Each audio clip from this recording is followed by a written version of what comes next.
Hello and welcome back to the Honest Lab Horror Show, the show that we bring to you each and every Friday night. Why we do this on a Friday night? Because Friday night is horror night.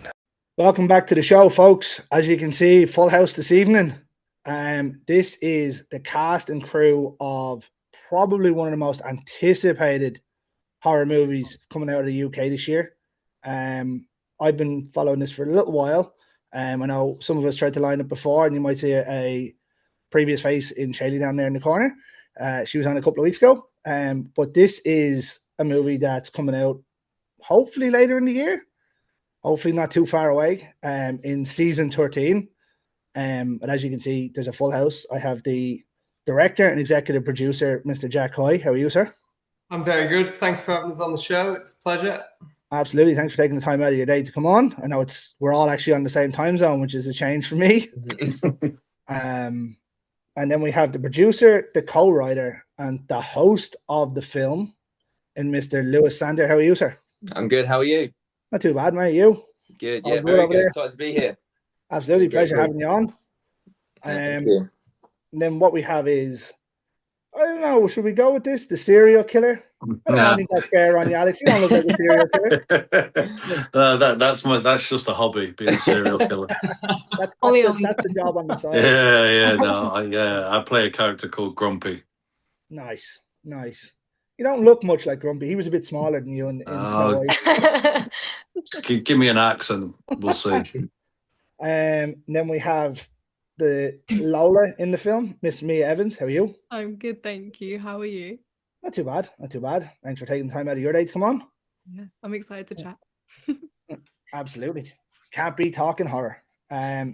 We have Mason, Mr. Wayne Edge. How are you, sir? Doing very well, thank you. I was hoping you're going to introduce me as a serial killer as well. Mason doesn't hold the power of the serial killer on this. I don't know that yet. Poor Alex there looks like he could be one. Yeah. Keeping it strong for all the serial killers out there. Looking forward to the show. Thank you.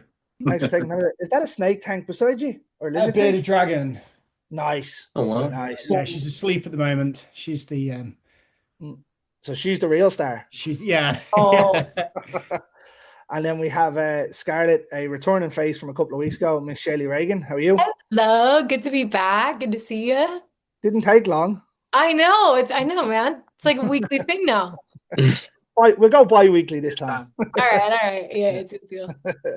But as I said, this is the cast and the crew of season 13. So I'll tell you what, we might as well jump straight into it, folks.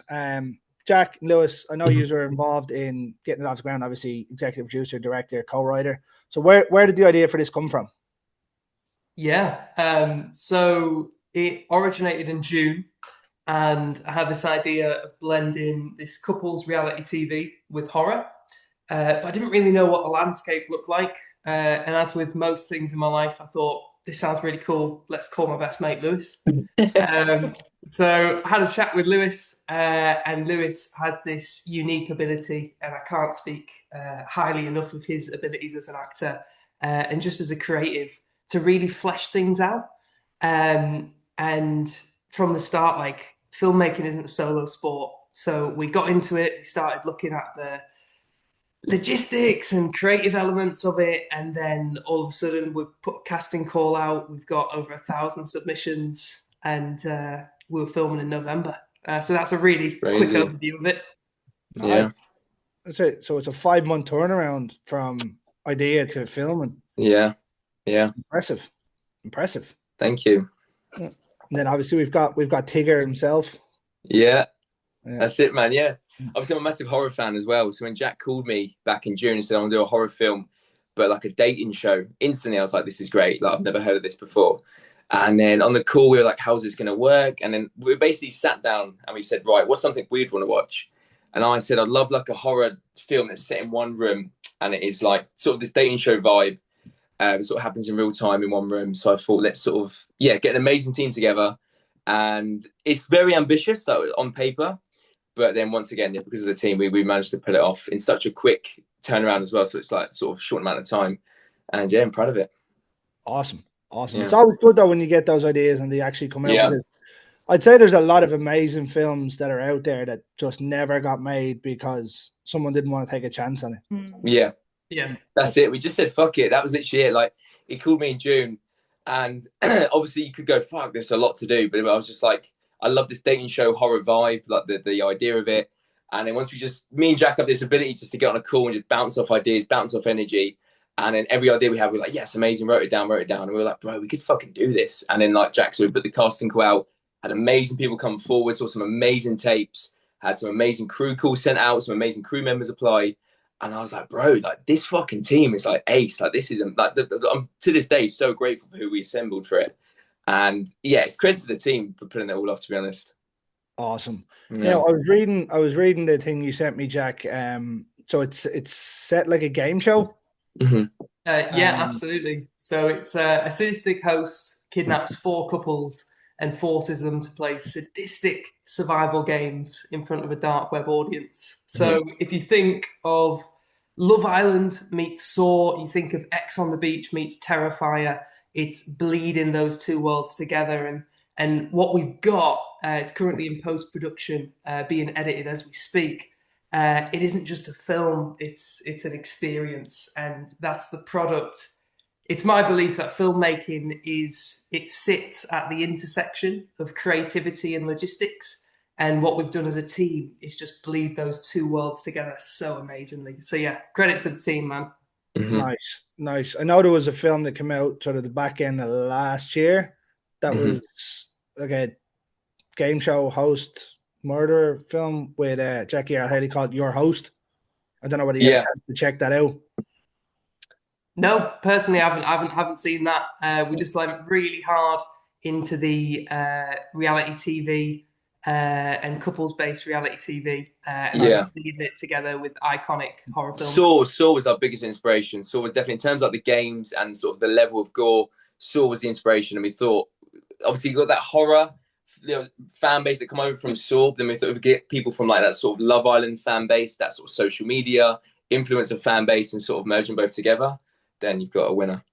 You'll get me with Saw, but you won't get me with the rest of it. Yeah, this is our point. Yeah.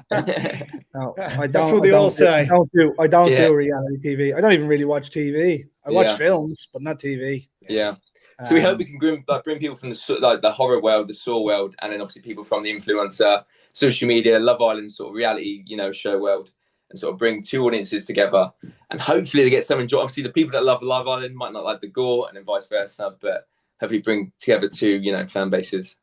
I mean, it can't hurt. You know what I mean? It's giving people that mightn't like horror an idea to watch this for a reason. Do you know what I mean? Exactly that. Yeah. It would be right down my alley. No, probably not, but give it a go and see what happens. You know what I mean? You got to start somewhere. Exactly. Yeah.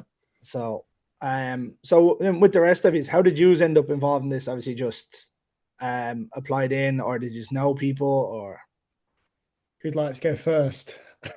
After you, love. Oh yeah. So I'd been on another project with Alex. We were trekking across the country, and I'd sort of mentioned to him that I'd love to do a horror film. And he'd sort of had previous chats with Jack and Lewis, and he said, I think there's going to be a casting call going out. So he sort of gave me the feelers for that. And I'm a massive horror fan. I'd just not done any horror in a performance sense. So I was like, yeah, I love the audition. I love the character. And then obviously to be on set and see how incredible everyone else was, it was just insane. It's really fun. Awesome. So the stars aligned for you. Pretty much, yeah. Or Alex aligned. Just can't wait to see it. It's gonna be an experience. Mm-hmm. So what about yourself, Alex? Well, I'd worked previously with Lewis on a vertical, and just got to know him through that really, and I noticed that he was started just posting all these things on his Insta, all this season 13, this is that. I'm like, what's this, bro? What's going on? So, yeah, we're making a film, and I said, well, give us a shout if you need a big hairy killer, man. Sold. Because I can do that. We needed a grumpy. I was like, this is fucking perfect. And then this was it. So it was just like, Yeah, and I've been lucky enough, like Wayne says, that I've worked with Wayne previously. I've worked with Shaylee as well before, as well. So once I knew that kind of that circle of people were going to be all in one area, it was just a recipe for success, really. We've been very lucky that we had people like Mia come on board as well, who just kind of added a bit extra to an already solid team. Do you know what I mean? So yeah, lucky to be part of it. Nice. Obviously, I'll jump to you, Sherry, because I know we touched on it in that episode a couple of weeks ago. Yeah, briefly. We didn't do too much into it though because I didn't know too much about it. Yeah, I heard know. of it. I was like towards the tail end, and I was like, oh, I actually wish I could talk about it. So I'm glad to be back to, run my mouth for like another hour. So, Yeah. but yeah, I mean, Lewis, I knew you. We met like in passing in doing the one vertical, and then we did a film called City of Mast, and we were just buds on that film. We got along so well. And yeah, and then we were talking about some other stuff, and then you mentioned it to me, and then yeah, stars aligned, and here we are. But yeah, I guess it was kind of weird because it kind of did feel like all the Avengers in one place. Like everyone I was like, God, I like know everyone. But it was cool because it was like I like when you know people, but then you don't like me, I didn't know you, Jack, I didn't know you either. Like and like having the kind of people that you do know and you feel comfortable with, and then the people that you don't know, I feel like it just set a really cool precedent on set because I was like, I don't know. It was an amazing experience altogether, and like I miss it, and it was a few months ago, so yeah. So it's what, 2.5 months since you finished? Yeah. Yep. Yeah. Is it? Yeah. Bloody hell. It's been a minute. Quick. Yeah, it's been a minute. Bloody hell. So, and then yourself, Mia, you. Yeah, so I knew Lewis and Jack beforehand. And so when it started coming out on social media and everything, I was instantly like, I can't wait to see where this is going to go. And the casting calls and everything. And so then when I started seeing the casting briefs come out, I was like, oh, this is amazing. And like, I want to support the people that I know. And so, yeah, we had a conversation and then I came in as Lola. But I only knew Lewis and Jack. So I got to meet everyone for the first time and it was amazing. Like being all in one big house, and it was a lot like Big Brother, like how we were sort of saying before. And so it was a great time to just sort of get to know everyone, get really thrown in and just work on something that everyone was so passionate about. Nice. So what was it then? You hired a house or you have like a warehouse or something where you all stayed, was it? Yeah, so we had a accommodation which was a 4-floored building which housed 20 people, a combination of cast and crew. And then about a 12-minute drive away, we had our location. Nice. We thought the house was haunted as well, which kind of added to the horror vibes. You don't always bring that up, man. Oh, I know, but honestly, the first night's sleep I had such a bad night's sleep, I remember, and I was convinced I felt an energy in the room. And I remember my first day on set, I was absolutely knackered. I had like minutes of sleep. So it kind of added, it was a lovely house, don't get me wrong, but it definitely had this sort of horror, sort of old vibe to it. So yeah. Nice. Did anyone else feel any crazy? I do not mess with ghosts. I do not mess with those things. And this man had to come first morning we were filming, like, I think it's haunted. And I was like, I came to set like, guys, come on. I'll sleep in the car, so. No, you don't know, but I think we were so tired at the end of every day that I was like, okay, I could block it out. But yeah. That's so true. By the night two, I was over it. I was like, I don't give a fuck if there's ghosts today. I'm so tired. Just do your haunting tomorrow. I'm like, bro, watch me sleep. I'm like, I don't give a fuck. Like, there were souls in the house for sure, like in the floors. Yeah. Something, I don't know. That's bad juju, that. Yeah, I had a serial killer in my room in Jordan. So I was like, a ghost was the least of my worries. Yeah, bro, you had it worse, you bet. No. Yeah. It's good though. Like I say this on a few shows, and there's certain groups of people from the States that I've done multiple shows with, and it seems to be a native people that will continuously work together. So like you could have say 6 or 7 and be the nucleus of the cast. And I was like, once you have that, there's no point in breaking it. You've kind of got once you get a cast together. So obviously, Lewis and Jack, you said you're friends. Do you know what I mean? You're never going to venture too far. You know what I mean? And then like obviously if you've got say Alex and Wayne and Mia and Shady, if you're doing another film, you'd automatically go, well they fit here before I go anywhere. Yeah. Yeah. So That's Keep it. it It's a in the blessing as family. well. It's such a blessing to have like good friends that are so good at what they do and share the same passions as well. Because obviously, I knew Alex from the Vertical. I've known Jack for years since drama school. I've known Mia since secondary school, which is crazy. I've known Shaylee since June. No, was it June? Yeah, it was June. But I kind of knew of you. I met Wayne on set, but now like anything that comes like my way where Wayne would fit in, I'd be like, right, no, this guy is fucking amazing. So it's just great to have like friends, yeah, that share the same passions and are fucking good at what they do as well. So it's a blessing. It really is. That helps, yeah. But as I said, like Yeah. I've done ones in the States where there's about 7 or 8 of them that will continuously work together in every film, and everyone's like, "Would you not branch out? Why? It works perfectly. You know exactly what you're getting." Yeah, there's a good little sort of unit going on. It's like, yeah, makes sense. That's like turning around to Laurel and Hardy and turning around going, "Oh, we want to cast someone else for the next movie." You know what I mean? It just doesn't work. You just let it run when the chemistry's there. Yeah, exactly. Yeah. And like it comes across well for me when I'm watching it. Like if you can tell, like people are, because obviously I know them. People know, you know, they're friends. So I'm like, yeah, you can actually see it. It's not, it doesn't look, obviously acting is acting, but it doesn't look as forced as it needed to be. Yeah. The so energy like sort of stays seamless then. So even like when you're not on camera, you sort of like you're in the green room and everyone's getting on so well. There's never like a lull. I never felt the whole time. I felt like I was vibing the whole way through. I was like looking forward to the next shot, the next day. Just what's everyone going to do? And if I wasn't on set, then you kind of stood behind the camera looking at what everyone else is doing, sort of thing. So yeah, it was to be fair. Yeah. Like I always go back to Bad Boys 2 when obviously Will Smith and Martin Lawrence had fallen out big time. Yeah, like you could see that one was a lot more forced than the first one was. Oh wow. Yeah. I heard that. There's been loads of them over the years, but that's the one I always go back to because obviously Bad Boys 1 was great. The second one probably not as good, but like you could see it was a lot more tension, maybe. Yeah, yeah. And it comes across on the screen. Well, I think so anyway. Yeah. But with this film as well, it's such a heavy film. Obviously, I won't spoil anything, but the gore is so heavy, the emotion's so heavy. Like these people are going through it, man. And it's like me and Jack did not hold back with the gore and how dark it is. We really was just like, let's make this the darkest fucking film. So when you have like the contrast from when you call cut, and then such a good vibe, we're having such a good laugh on set, and then call in action, and then it was like back into that dark mode. It was crazy, but like you kind of need that because I feel like if we had a set where, like you said, a bit of a lull and it was like kind of, you know, everyone's a bit tired and not really getting on, it'd fucking drag because the film's dark and then like also the vibes are dark as well. Do you know what I mean? So when like, but when you call cut and you go, oh, that was good, wasn't it? And we're having a laugh. It really, you need that energy for a film like this, and it really came through like the whole time.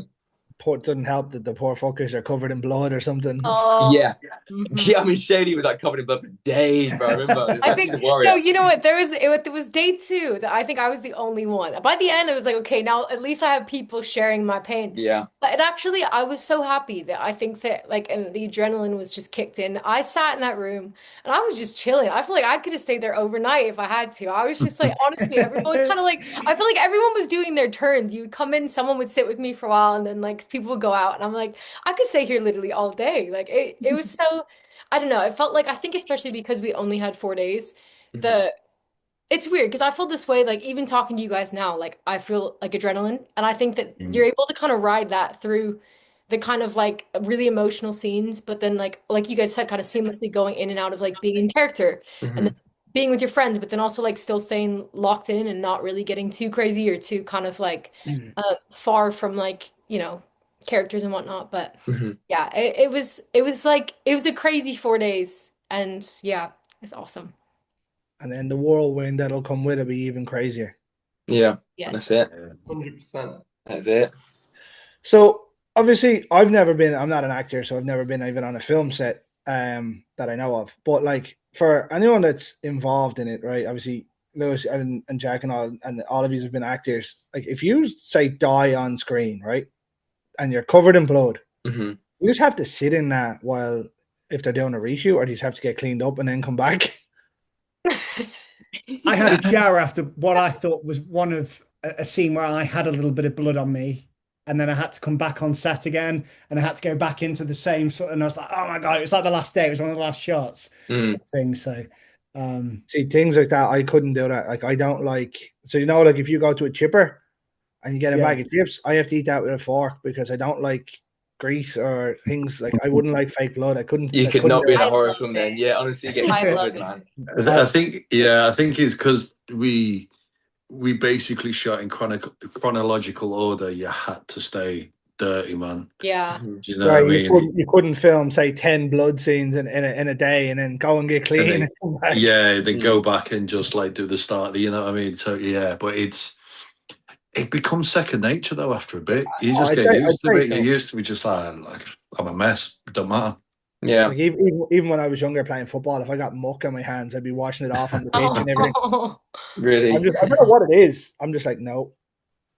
But yeah, like Alex said, it kind of gets you in that world. If you're covered in blood and you feel mucky, depending on what your character is. Yeah. If you're playing like a horrible character and you're covered in all this shit, like I was, it's like it kind of helps you feel this. You feel it on your skin. You feel like your skin's a bit tighter, your body's a bit more, restricted. But it helps with the acting, I think. So sometimes it's nice to sort of sit in it and just embrace it, I think. Yeah, definitely. Because if it just makes you feel awkward, then you can get like frustrated with it. But then you can get that across. Do you know what I mean? Yeah, use it. Yeah, definitely. No, True. it wouldn't be for me now. Don't get me wrong. I'm not saying I could or I couldn't. I wouldn't mind trying it, but I just know it wouldn't work. So for the sequel, we won't call you then. You don't want to get covered in blood. I can show up as a virtual person. Okay. But no, it wouldn't be my thing now. I'd try We'll it. get And you on set, say no blood on him though. Yeah. I'd walk out and I'd be like, "Where's the shower?" No. Yeah. But like, even when I was younger playing football, it'd be if I got mucky on my hands. I don't care if it was on clothes or anything. If it was on my hands, I'm just like, nope, don't like this. Yeah. I just imagine it being sticky. Yeah, it's Very sticky. It's like caramel and stuff like that. I think Yeah. like the edible blood's like caramel. So yeah, it's very. You can imagine how sticky that gets. Yeah. No. Alex, you should know all about it. If it gets in your beard, it's fucked. Oh, everywhere. hair, Like, honestly, oh. I don't know. I can't quite say about the hair now. Beard, definitely. Oh, definitely. Like you'd wake up the next morning because and your pillow would be like just red and pink, and just like from all dye and all the blood, and you're just like, nah, just get on with it. The craziest thing was Wayne. I remember Wayne, you had some blood in your mouth, didn't you, on like the last day? And you didn't have sugar for like, was it 6 weeks or something like that? No, it was like 3 weeks, but it felt 3 like weeks. But you were buzzing, you were like really chatty, and you were off your nut a little bit. And I thought, what's going on? You said, I haven't had sugar in 3 weeks. This is like getting a bit behind. This is my script, and I still like, lick this every so often to get off the sugar. I mean, you didn't have sugar, like any sugar. So like, because I was going to do like shirtless Love Island style shots. I was trying to get really shredded. So I went on some hardcore like diet, just eating like white fish and rice for 3 weeks. And by the time that artificial blood went into my mouth, it was so sweet. Like I'm still on a come down. Like I haven't blinked since we wrapped. Send help. Are you sure that was sugar? Lewis said it was sugar, but SFX team, blame them. We'll talk to Meg after this. Yeah. So, touching on the SFX, then, are we practical effects, or are we a hybrid of CGI and SFX, or practical, or? Yeah, definitely practical. Practical bias. It's fantastic. Little touch-ups in post-production. But I think one of the things which we're so blessed to have in this production is we had an SFX team, an SFX and makeup team. So we had 4 people on set, which was just wonderful. But then we also had a massive team who worked in the run-up to the production, working on prosthetics. And I know, Wayne, you had a face cast, which was just phenomenal to see. So yeah, it was really, really interesting. And I didn't have anything to do with this film. I just wanted my face cast. Yeah. That one, it's good on his windowsill. I don't think. I'm pretty sure I'm riddled with ADHD, so I don't think I'd be able to sit there while they're doing that either.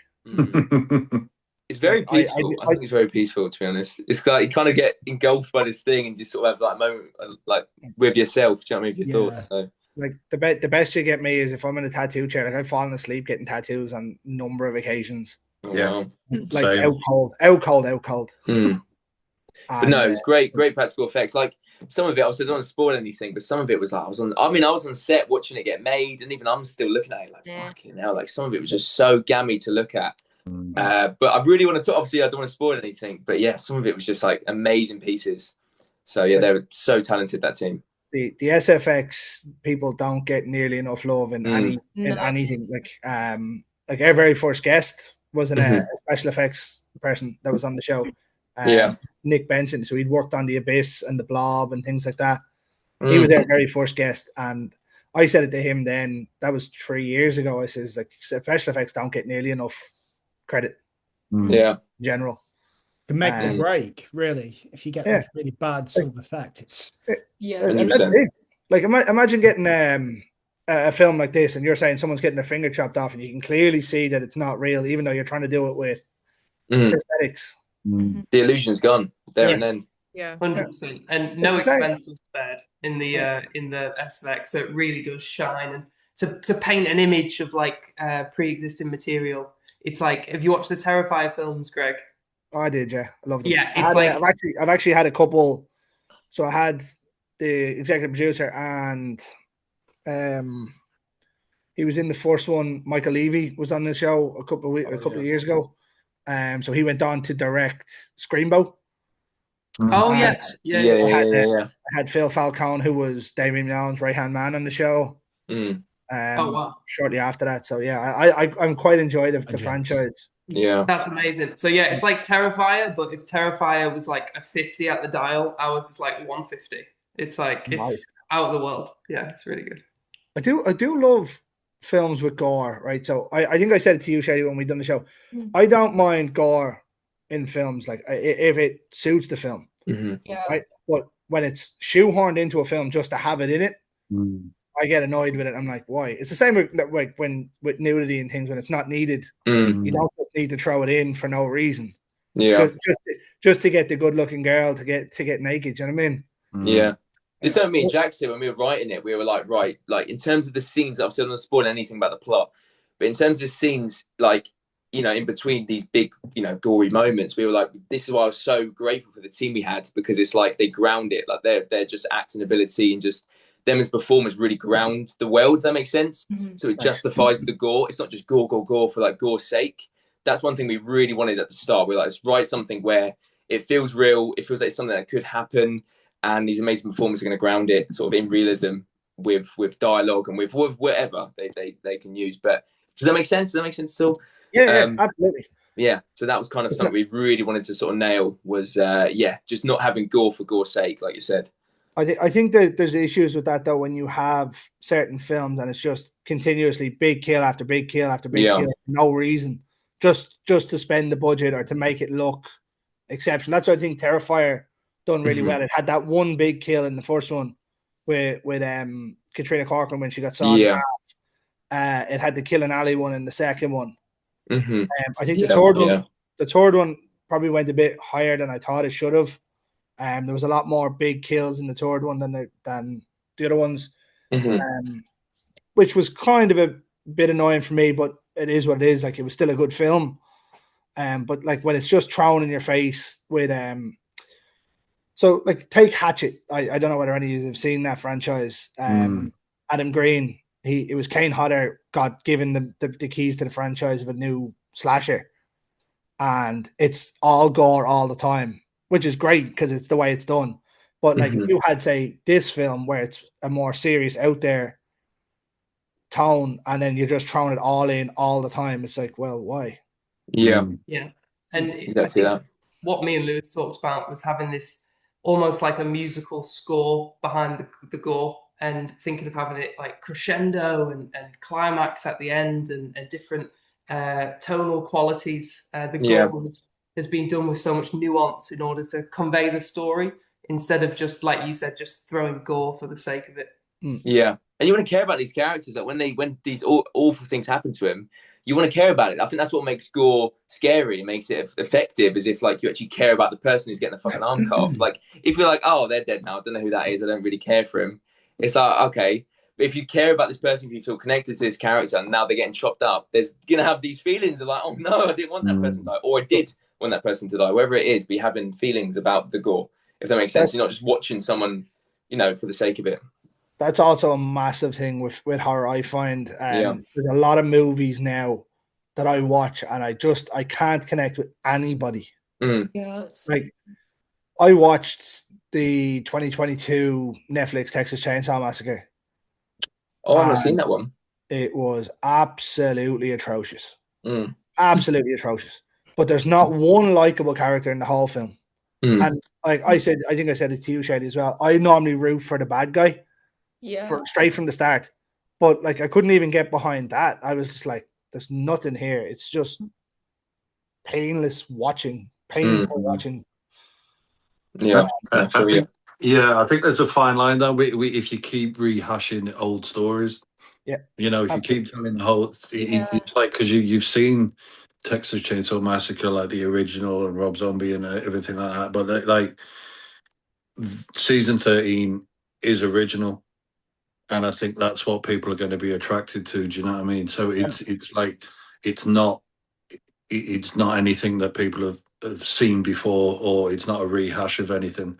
It's a one-off. It's a one-of-a-kind, stands on its own.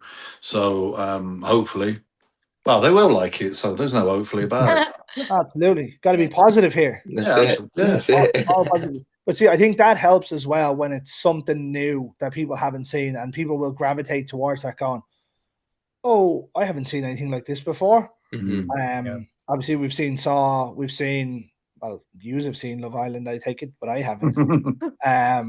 Like, I don't even watch the likes of The Jungle or anything, but like, I get what it is and how they have to come across in it. But to have something like that done for a film on the dark web is a great idea.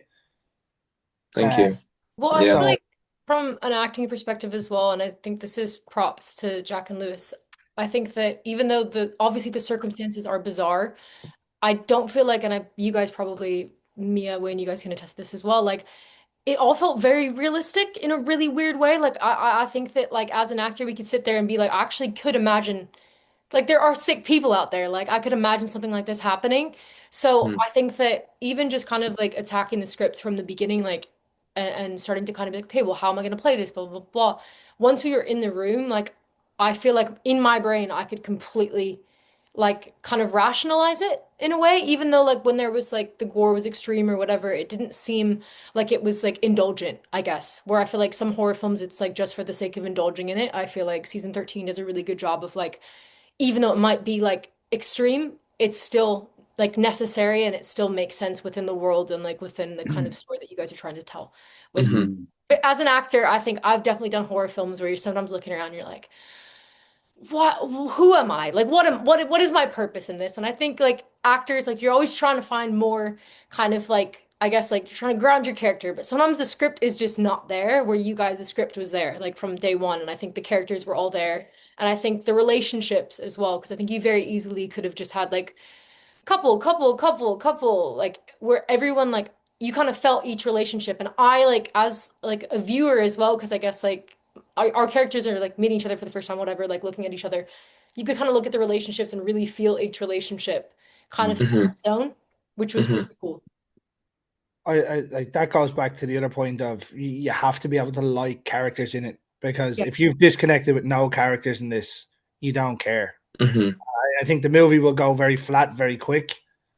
And that goes on the script, it goes maybe on the actors, I don't know.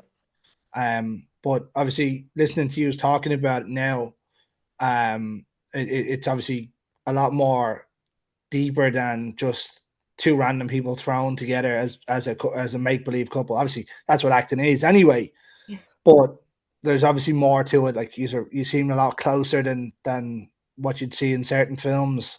And I want to see everyone get killed. There's a lot. Lewis, I'm rooting for you here. There's a lot of death. Yeah, you're in for a treat. What I'll say is, as well as going back on the gore, so I'm one of these people where you can blow someone up and it won't bother me really, right? But what you'll get me with is, the stuff that can actually happen. Well, obviously people get blown up can happen, where injuries that happen, like it catching your hand in a door or like standing on a nail or something like that. They're the ones that get me. Like the everyday. There's quite a bit of that in this, I think. I I hate gore. Wrong genre, Mia. And like when we were talking about the makeup artist, it's so true because I'm watching them build this on me, and I'm like, wow, okay. And then the next step, okay, and then the blood comes, and I do feel a bit sick actually. And you're really talented because you've made me feel this way. I remember you weren't looking. I'm You were watching like, it happen, and it's still doing it.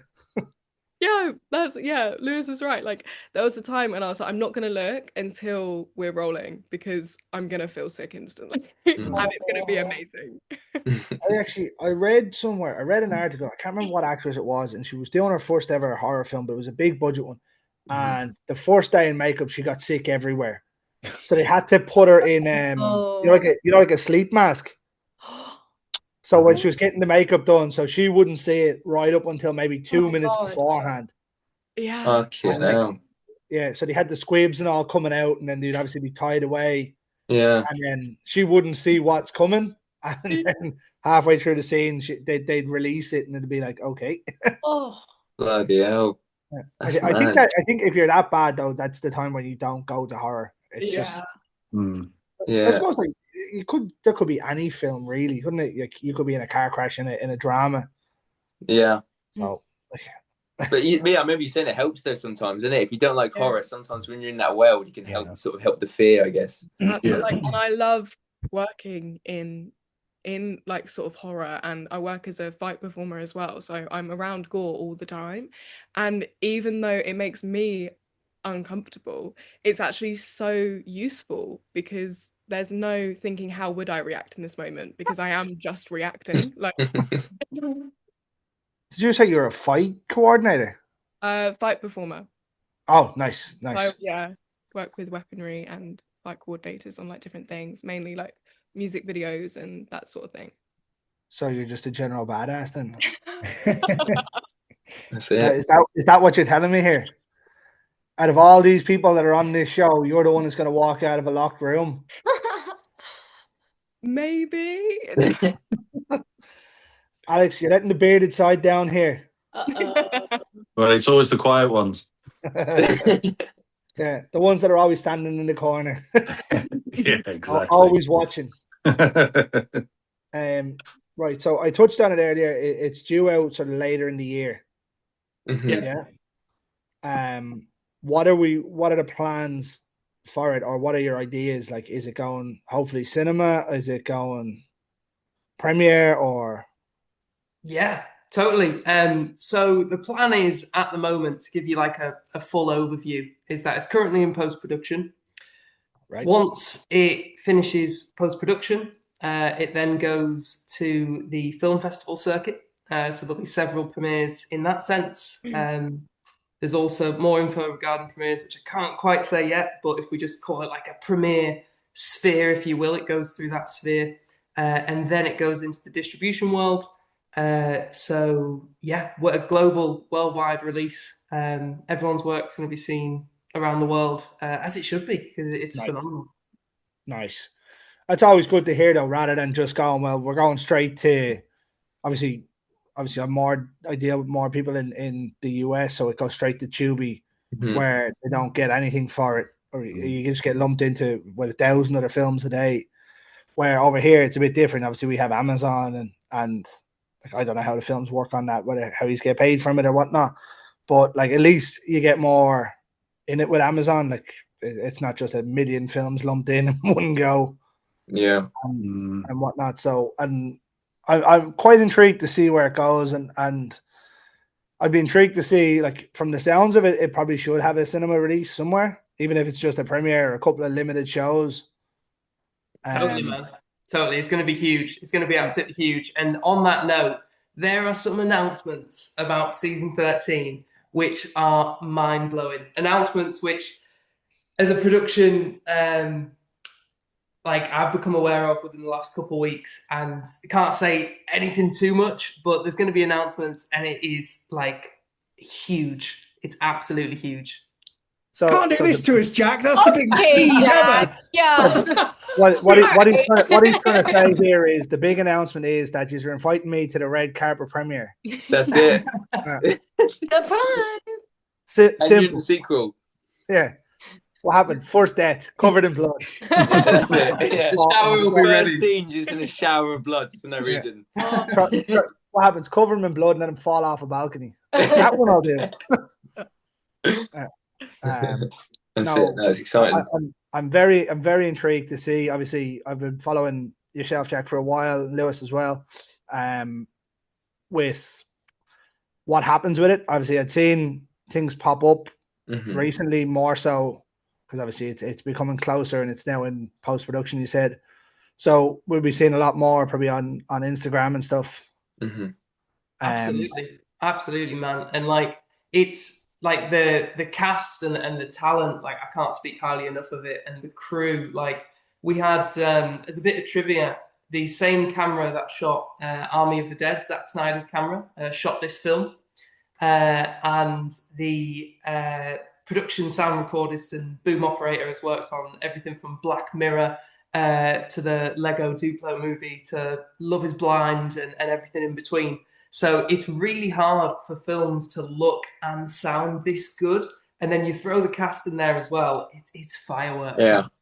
So you said it's the camera that was used for Army of the Dead, like the actual camera or the same make? The actual camera. Oh, yeah. Fuck. Jesus, that's almost like the Terminator and Predator trivia there. That's the same minigun from Predator that's used in Terminator 2. I didn't know that, but there we go. That's cool. So yeah, same sort of trivia, yeah. Jesse Ventura's machine gun from Predator was the one that Arnie used in Cybernet. In Police, yeah. Wow. But yes, that's that sort of trivia, yeah. Same set as Army of the Dead, so.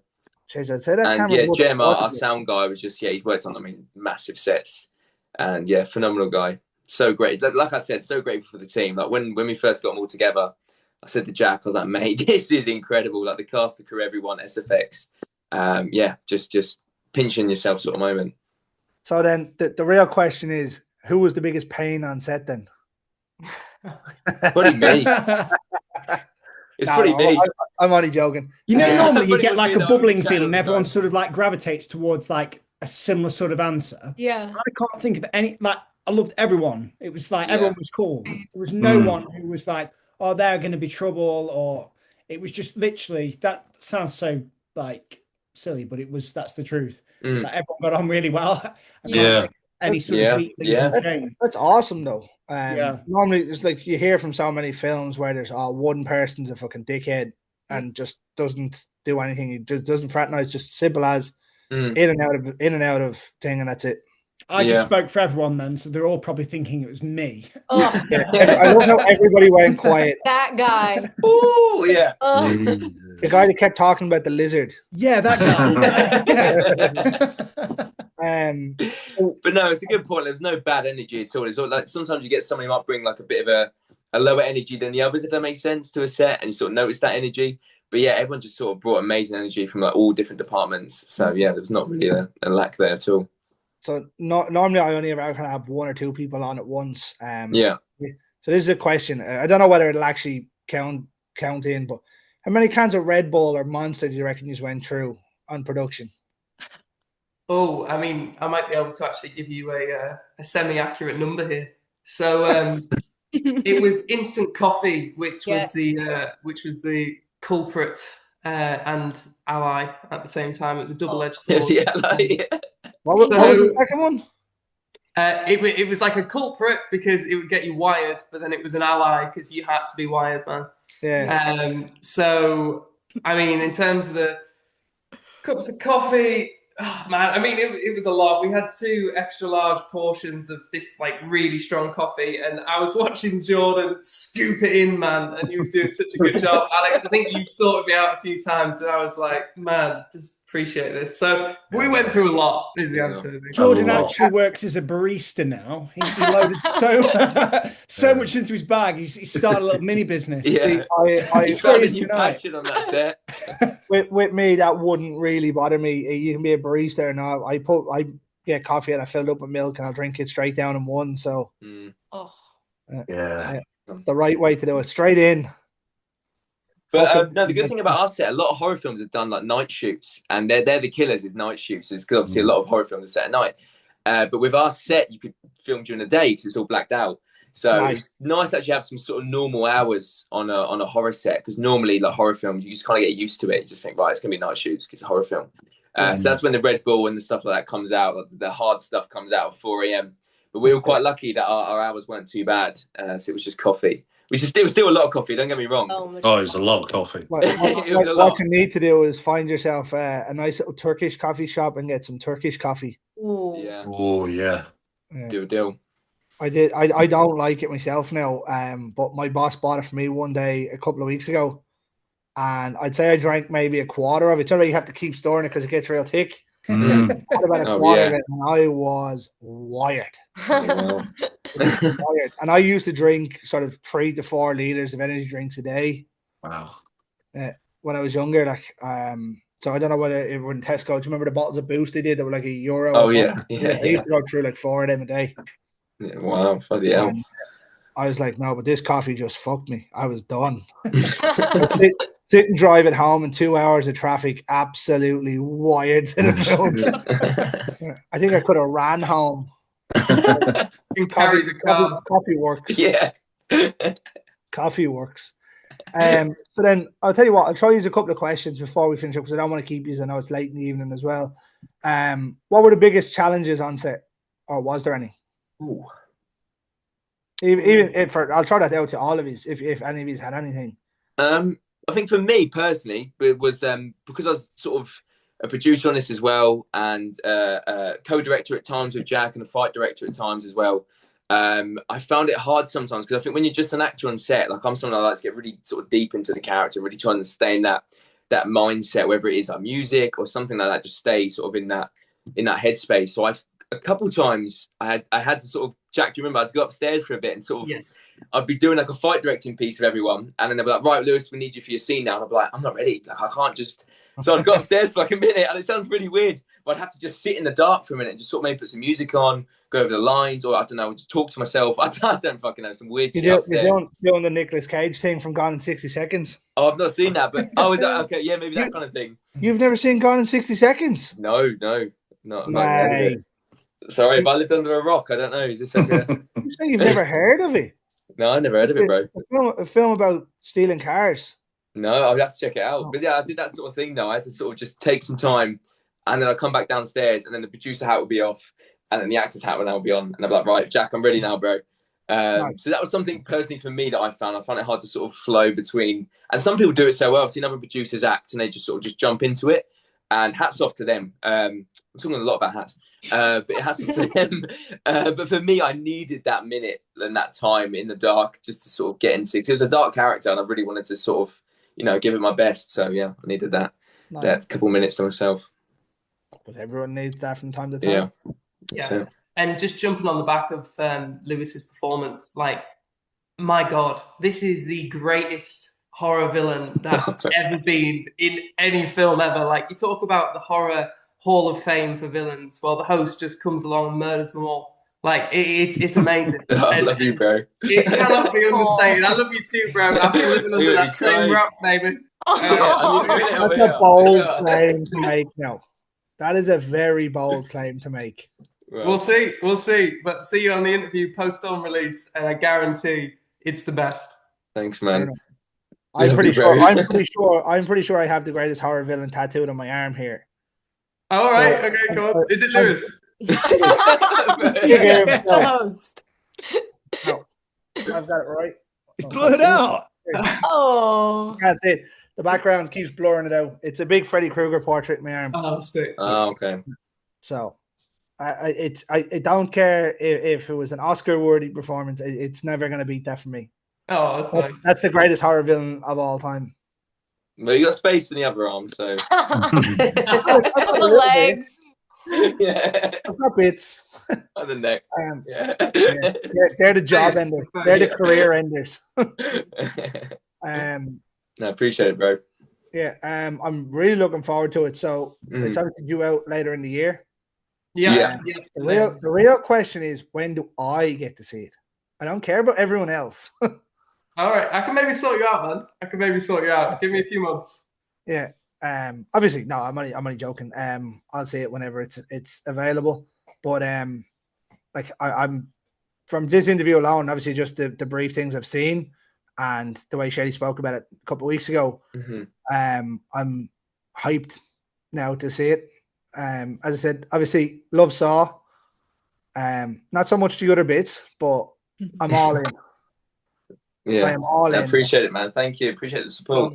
And whenever you have news, if you want to throw it along before or even after you put it out, just so in case I miss it, just send it on to me and I'll throw it out for you. So you need to get the word out and get as much space as you can with it. 100%. Yeah. Appreciate you, man. And if needs be, I'll put you in touch with a few other podcasters that I know.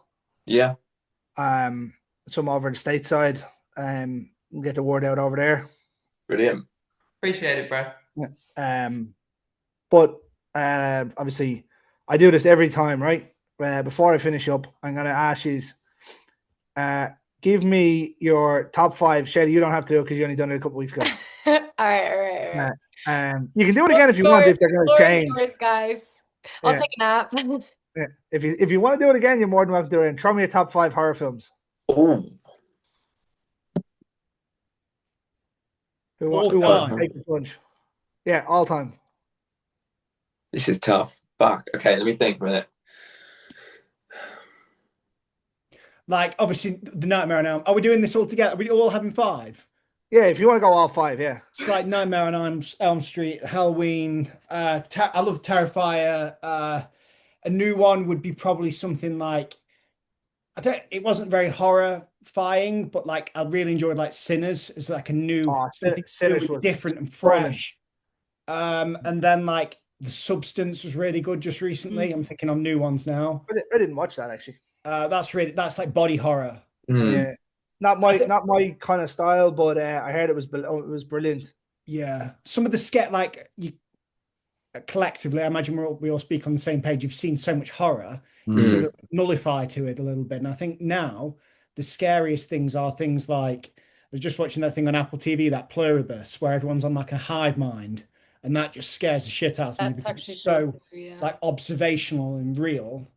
There's like, it's not meant to be horror, but it feels very scary in that sense. So I've probably gone over 5 there. Back and just 5. Who wants to go?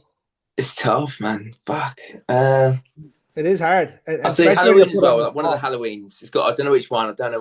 It's got me. Maybe I like the newer ones. I like the older ones. Halloween. I love It 2017. That film changed my life. Like literally, Bill Skarsgård as Pennywise. I feel like it changed my. That's a bold call right there. I know, bro, but I'm sticking with it, man. It's 1990s all in. Yeah, no, I respect it, but that one's my one. Evil Dead Rise, fucking loved Evil Dead Rise. Elisa Sutherland, amazing work. But Insidious, I love the lipstick demon. I love the lipstick demon. Right there. That's I know. People, I know, but I just love that last scene when he sort of sharpened his claws. Like that was just like cinema to me. And then number 5, Winnie the Pooh, Blood and Honey 2. Just get. That's it. He threw it out there. He had to go there, didn't he? Yeah. I mean, yeah. Hey, can I throw that in mine as well? It was all well and good. Number 1. Number 2 was all that was 5-1. That was. Showed up. That's all it was, lads. Tigger was the problem in that one. Oh. Right, it's been a great meeting, guys. Yeah. What happened? That's it. That's an ender right there. Yeah. What do you got, Mia? I'm so terrified of horror films, and I have only fully seen Chucky the whole way through. Every other horror. I tried to watch Saw. I tried to watch it in preparation. I got 3 minutes in and I had to turn it off. So I'm really taking notes. I love psychological thrillers, and like my favorite TV show, American Horror Story. And that's some of it's so scary, like, don't get me wrong. But I think it's because what I love about them is that you end up falling in love with the monsters. And like the actors are all amazing in that. So hearing about these films, I'm making a list of ones that I will try and make it the whole way through. I can't say I can agree or disagree with American Horror Story. I tried to watch it last year, the year before with my wife, and I got about 4 episodes in and I was like, nah, Oh, really? Nah, not for Season me. 1 and 2 are like the greatest. Yeah, Really, definitely. really strong. Yeah. And like Haunting of Hill House as well. Yeah, the Oh, whole Mike Flanagan's absolutely crushing everything he's doing now. And did you see the news now that he's getting to do the reboot of The Mist? Was he? Didn't know Oh, that, yeah. but that's cool. Oh yeah. Like we have a different podcast where we used to do movie stuff, and a couple of years ago I said if Nosferatu was to be remade, it should be Robert Eggers to do it. Yeah. Goes and does it. Yeah. I've called a few of those. I said Del Toro should have got Frankenstein because you can't do a creature feature unless it's Del Toro. And then that came out, and I was like, I'm a wizard. Tell me more. Tell me more. And so, What what's might our we be next doing? Yeah. project, huh? Yeah. Nobody needs to know that one yet. It's called season 26. We won't say anything. Oh. Follow on. What do you got, Alex? Oh, it's tough, man, 'cause I love the classics. You know what I mean? I really love the originals. I even like some of the ones that people maybe haven't even heard of that have been banned for generations. Do you know what I mean? Like things like I Spit on Your Grave and stuff The Wes like that. Craven one. Yeah, those sorts of films kind of stay with you a little bit. But when I was a kid, it was like Jaws. Mm. Do you know what I mean? Jaws, That's a good Jaws one. got me, man. I didn't get in a bath. I didn't get in a bath for months after that. Do you know what I mean? I didn't go anywhere near water because I thought there's sharks coming out. Do you know what I mean? But yeah, I'm a big fan of those kind of killers, your Freddys, your Jasons. The big one. I'm a big fan of Rob Zombie's work. Do you know what I mean? I broke him there, didn't I? No. You see that look? No, I like the Firefly trilogy. Yeah. I didn't mind Halloween 2. Didn't like the first one that he Yeah. done. Everything else is atrocious. 31 was awful. The Monsters was unwatchable. I haven't seen that yet, but I don't want to see that because I remember watching the series as a kid. I prefer the originals. You know what I mean? It's like people that watch Wednesday now, but I can't watch it because it's not Raul Julia and Angelica Houston. Do you know what I mean? Oh. So, My 8-year-old or my 7-year-old is watching it now with her mommy. right. She's obsessed with Wednesday, so she loves the old 3 films. Yeah. Or the old 2 films, sorry. I Yeah. didn't know to watch the other one with Tim Curry. But she's watching the show now and she's loving life. Yeah, I suppose it's obviously every generation is different. They like to watch the newer stuff. You're right. It's not Raul Julia and Angelica Houston. Yeah, exactly. You know, so Katrina Catherine Zeta-Jones and the other guy. Just to me, there's no chemistry there. It's just no, not at all. But I think they've gone for them because they look like the cartoon characters. You know, the animation version. Oh yeah, casting wise, look wise, it's perfect. Yeah, but it doesn't. They haven't got that, like you say, that chemistry, that electricity between them. But I was also a big fan of like comedy, like horrors that are a bit comedic as well. Like I love the original Evil Dead's like Army of Darkness for me was just so good. So good. Like it's the worst one of the 5. Yeah, in terms of film because it's on its own, but it's so good. It's the most easily rewatchable one. 100%. I love it. And he's after announcing today that Evil Dead Born is next. It's out in July. Then there's one called Evil Dead Rat, which is coming out next year.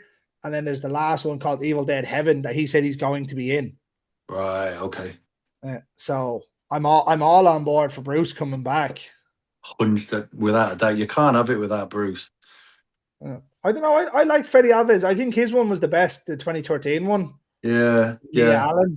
But I love the series as well. Ash versus the Evil Dead was fantastic. Oh, it was brilliant, wasn't it? Brilliant. Yeah, so good. Yeah. Right, Jack, you got the longest time to think here. Oh man, no pressure. To stand on the grumpy shoulders of the classics. I think obviously when censorship started to change as we started to move into the second half of the 20th century, things like Jaws, fantastic. I can't think of a horror film that made daylight horror as iconic as what first Jaws did. Oh yeah, it's so good. It's amazing, right? And that kind of introduction of a mentor figure. I forgot his name now. Lewis, Bruce. maybe. What was it? Sorry. The shark's name was Bruce. No, the guy who was like a mentor. He ends up getting like he falls off the. What the actor's name? The character's name? Quinn. Yeah. Yeah. I love that. I love that like mentor figure and kind of following the hero arc and stuff. That was just so beautifully done. I think the first Halloween, especially the opening sequence of like young Mike Myers, I thought that was amazing. So I put that in there. I'll say the first Saw, just because we drew a lot of inspiration, like what the ending of that film. Just man. Yeah. I went to see that in the cinema at 12 years of age. That'll make a man out of you, bro. I walked into the cinema and I was the only person sitting there. I was telling Shaylee when she spoke about this, I was the only person sitting there. And when it got to the end and he just stood up and was like, game over, I was like, holy shit. I was like, what is that? And like, imagine getting paid for 2 weeks' work and becoming a cultural icon on a role where you lie dead for an hour and a half. That's what that was. He lied dead for an hour and a half, basically. And like, it was just unreal. Yeah. It was, man. It was unreal. But you're an icon for watching it at 12, dude. So, hard. So what? I was lucky. The cinema in Bray, where I'm from, my best mate's older brother was going out with the girl who worked in the cinema. She was like the manager. So she used to let us into everything. That's awesome. Like I went to see The Hills Have Eyes at 13 and stuff. It was just fucking. My mom would ask me, "Where are you going?" I'm going to cinema. I used to go to cinema all the time. And what are you going to see? I said, "No, I'll go and see what I'm up there." Knowing full well that I'm going up to watch something that I shouldn't. Oh well. That's it. Yeah. So what have I got? I've got Jaws, Halloween, Saw. So we're starting to get a little bit more contemporary now. I'll throw one into the mix, which is quite contemporary. It Follows. I really enjoyed it, and I thought particularly the exposition scene when she's sat in the chair and the creatures slowly walk into water, and they just keep it on one long continuous shot. I think we can really commonly in filmmaking overcook stuff, and that was just like it was just perfect. They just kept it as what it was, and I almost feel like It Follows. If you haven't watched it, and if I haven't spoiled it too much, don't read any form of description or blurb or what have you. Just watch it, and if you just watch it in its purest form, I think it's something to really appreciate. I know what it's about anyway. Okay. But I've heard it. I like her as well, Maria Maninka or whatever her name is. She's the one who went on to be in. She was in Longlegs, wasn't she? Yeah. Yeah. I think so. Yeah. So that was interesting. And then like I also like things like season 13, right? It breaks the mold. That kind of broke the mold a bit in the sense that a villain doesn't have to run after you in order to be intimidating. Like they're moving at like a snail's pace, but it's petrifying. And then the last slot that I'll take up is having seen the bits that I've seen, without a doubt, like, guys, it's season 13. It's unreal. Right, drop. It's unreal. The director's great. So, I heard he's a bit of a nuisance, the director was. Oh, really? Oh, maybe that's his twin brother. I'm not sure. Yeah, that's the producer. He's a nightmare. Yeah. They live under a rock. Yeah. Obviously, I can ask you again if you want, Shaylee, but we went through it a couple of weeks ago. If you want to throw them out. Oh, I feel like that was a bit of a mic drop, Jack. All right, I appreciate it. I think we will. I think we can finish it there. I just don't want you to feel left out. Oh no! I'm all good. I'm all good. Folks, it's been a pleasure to have you on. Yeah, pleasure, man. Thank you. I appreciate you coming on. Obviously, it's at the time of recording, we're at 11:30. Damn. This is early for me, so I wouldn't worry about that. I'm usually in bed for 8. I wish I was in bed for 8. But I appreciate you taking the time out of your day to come on. I will keep in touch with you. Obviously, looking forward to seeing the film, and looking forward to seeing what comes for you with it. Hopefully, it's every success you hope it is. I've no doubt by listening to you talking about it, it'll do well. No, I will. Maybe even better than well. That's it. And who knows, Lewis? Obviously, you've seen the good side of Winnie the Pooh and stuff blowing up. So maybe you get that whirlwind world tour. Yeah. And the team deserves it as well. Do you know what I mean? When people put so much hard work into something, they just fully deserve it, like everyone. So it's one of those films you just feel like, yeah, everyone's really, put their best effort in, so it deserves all the success it's going to have. Looking forward to seeing it, and I'll send you my address so you can send over that invitation to the red carpet when it comes out. Yeah, bro. Yeah. That's it. Yeah. Playing tickets and all. Yeah. But the blood waiting for you for the sequel, man. Absolutely. I'll drown myself on the red carpet. I wouldn't care. Just a bathroom. Yeah. Doesn't take much to dry the old dome these days. But I wish you every success in the future as well with whatever project you have coming up. Obviously, Winnie the Pooh and stuff is coming out for some of yous and whatnot. And if any of you want to come on, even as an individual, to come on and have a chat about your career, hit me up. I'm more than welcome to have you on. Definitely. Awesome. Next time though, Wayne, you have to bring the beard dragon out. Yeah, maybe a little bit earlier on in the day. Lizards are supposed to be nocturnal animals. No, this one isn't. She's the boss around here. Alex, Lewis, Jack, Mia, Wayne, Shady, I appreciate you coming on. No, thank you. What I'll do is I'll finish this the way I finish every single Friday night. Ladies and gentlemen, the words of the great George A. Romero, stay scared.